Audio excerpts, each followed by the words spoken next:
ভারতকে দাদাগিরি করতে নিষেধ করলেন মঈন আলী। পাকিস্তানের পক্ষ নিয়ে ভারতীয় মালিকদের দিলেন কঠোর হুঁশিয়ারি। ইংল্যান্ডে গিয়ে অন্য কোনো দলের সাথে যদি কোনো অন্যায় করে ভারত, সেক্ষেত্রে ইংল্যান্ডের সবাই একত্রিত হয়ে তার প্রতিবাদ জানাবে বলে বলেন মঈন আলী। আরো বিস্তারিত থাকছে প্রতিবেদনে। ইংল্যান্ডের জনপ্রিয় ফ্র্যাঞ্চাইজি লিগ দ্য 100-এর পাকিস্তানি ক্রিকেটারদের ঘিরে ছায়া নিষেধাজ্ঞার গুঞ্জন তৈরি হয়েছে। অভিযোগ উঠেছে ভারতীয় মালিকানাধীন কয়েকটি ফ্র্যাঞ্চাইজি নিলামে পাকিস্তানের খেলোয়াড়দের এড়িয়ে যেতে পারে। বিষয়টি সামনে আসতেই ইংলিশ ক্রিকেট অঙ্গনে শুরু হয়েছে আলোচনা সমালোচনা। এ প্রেক্ষাপটে সরব হয়েছেন ইংল্যান্ডের সাবেক অলরাউন্ডার মঈন আলী। ব্রিটিশ সংবাদ মাধ্যম দ্য ডেইলি টেলিগ্রাফে প্রকাশিত এক কলামে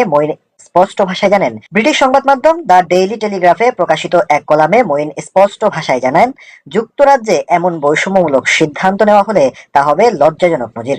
বিভিন্ন প্রতিবেদনে বলা হয়েছে, আইপিএল সংশ্লিষ্ট ভারতীয় মালিকানাধীন কয়েকটি দল পাকিস্তানি ক্রিকেটারদের দলে না নেওয়ার আনুষ্ঠানিক অবস্থান নিতে পারে।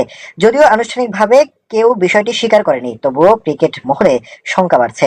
মঈন আলী বলেন, খেলাধুলায় নির্দিষ্ট কোনো দেশ বা শ্রেণীর খেলোয়াড়দের বাদ দেওয়া স্পষ্ট বৈষম্য।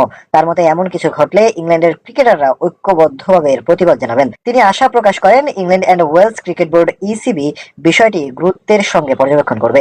একই সুরে আগেই উদ্বেগ জানিয়েছেন সাবেক অধিনায়ক মাইকেল ভন ও বর্তমান ব্যাটার হ্যারি ব্রুক। মঈনের দাবি, বৈশ্বিক বিভিন্ন লিগে প্রভাবশালী মালিকানার কারণে অনেক ক্রিকেটার কেরিয়ার ঝুঁকিতে পড়ার ভয়ে মুখ খোলেন না। তবে তিনি মনে করেন, সিনিয়র ও প্রতিষ্ঠিত খেলোয়াড়দের এ ধরনের অন্যায়ের বিরুদ্ধে দাঁড়ানো উচিত। তার ভাষায়, যুক্তরাজ্যে অন্তত আমাদের মতামত দেওয়ার সুযোগ আছে। অন্যদিকে সম্ভাব্য বিতর্ক এড়াতে নিলামের আগে ফ্র্যাঞ্চাইজিগুলোকে সতর্ক করেছে ইসিবি। বোর্ড জানিয়েছে তারা সরাসরি হস্তক্ষেপ করবে না, তবে পরিস্থিতির উপর নজর রাখবে। আগামী 12ই মার্চ অনুষ্ঠিতব্য নিলামে পাকিস্তানের 67 জন ক্রিকেটারের নাম নিবন্ধন করেছেন। এখন দেখার বিষয়, মাঠের বাইরে এই উত্তাপ নিলামের টেবিলে কতটা প্রভাব ফেলে।